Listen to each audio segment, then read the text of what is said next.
Okay, I hope you can see now all the questions. The first question is for Arnaud. It is about the parameters in your model. Have you considered adding the outdoor air quality, like PM and VOCs, in the Windows algorithm? Why not? Yeah.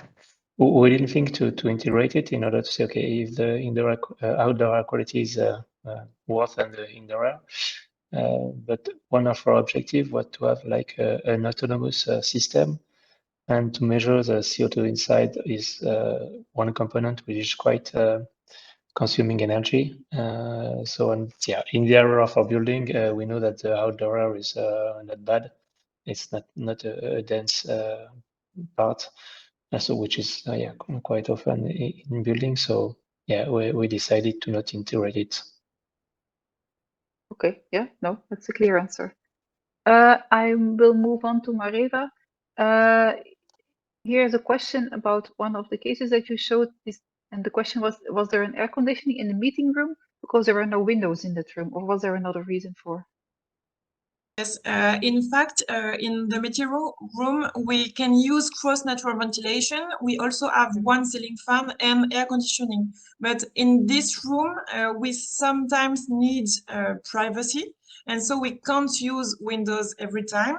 And the other reason is that in this room, we have a people density of about 1 meter square by person instead of 5 or 6 meters square by person in the rest of the office.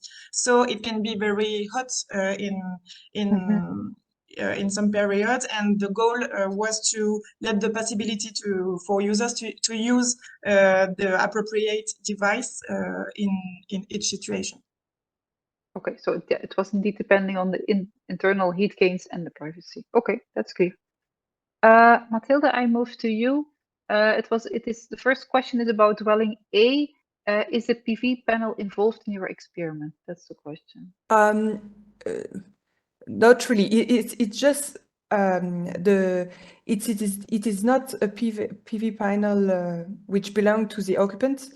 It is used to bring energy to our sensor. So we try to not put it in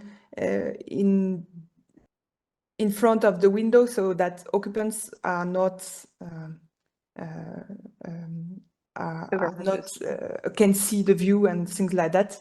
But the sensor requires a lot of energy, and we couldn't plug in the dwelling, so that's why we put a PV panel. Yeah. Okay. Yeah, it's true. Just indeed to have production of energy for the sensor. Yes. And then I think you mentioned it already a little bit about how the training and the test data set are constructed. You mentioned the 80-20, but here is it randomly chosen, this 80-20? Are all dwellings mixed? And is the data set and training data set of each dwelling separated? How is this? So in each data set, when we have chosen the input variables, yes, we separate it in a test data set and a train data set. For each dwelling separately? No, it's all regrouped, but the Skylets Learn library of Python allows to, there is a function called the train test split, and we can precise that we want that the data are shared equally, meaning that in the training set there are all the dwelling present and all the explanatory variables present, even if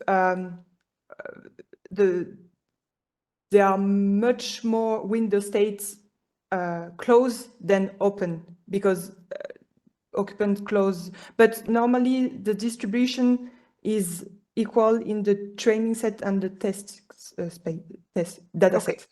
Yeah, so not randomly chosen, but more representative. Yeah, okay. And then the last question for you. You have a lot of parameters that you take into account. Did you also take into account the wet bulb temperature? No, it's only the air temperature. Yeah, and the and relative humidity. Yeah, but and relative humidity. So yeah, not then you have indeed on another way. Okay.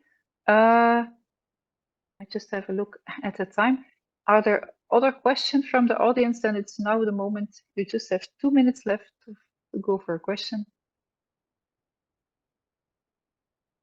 No, I don't see questions popping up.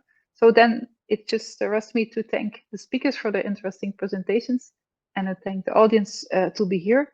And just one thing I may not forget, please, if you should on WebEx, please fill in our survey that we have some feedback because we will, of course, come back to you later with other webinars. Okay, thank you and see you. Bye.